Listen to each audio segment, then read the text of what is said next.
ఈరోజు దేవుని వాగ్దానము యోనా గ్రంథము 2వ అధ్యాయము 2వ వచనములో ఇలా వ్రాయబడి ఉన్నది.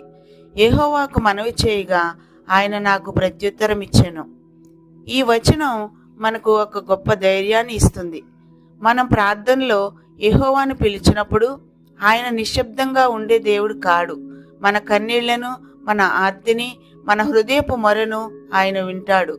కొన్నిసార్లు ప్రత్యుత్తరం వెంటనే కనిపించకపోయినా దేవుని సమయం ఎప్పుడూ పరిపూర్ణమే.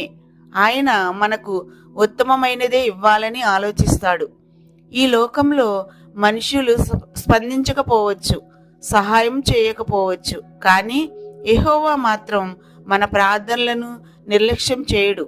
విశ్వాసంతో మనవి చేసినప్పుడు ఆయన మనకు సమాధానం ఇస్తాడు, ఆశగా, మార్గదర్శకత్వంగా, బలంగా. కాబట్టి ఎలాంటి పరిస్థితిలోనైనా ప్రార్థనను వదలకండి. యెహోవా వినే దేవుడు, ప్రత్యుత్తరం ఇచ్చే దేవుడు. చిన్న ప్రార్థన. ప్రేమగల మా ప్రియ పరలోకపు తండ్రి, మేము మిమ్ము మనవి చేయగా మా ప్రార్థనలను వినే దేవుడు అయినందుకు మీకు కృతజ్ఞతలు. మా హృదయపు మొరలను నీవు గ్రహించి నీ సమయానుసారముగా ప్రత్యుత్తరం ఇచ్చే కృప మాకు దయచేయము.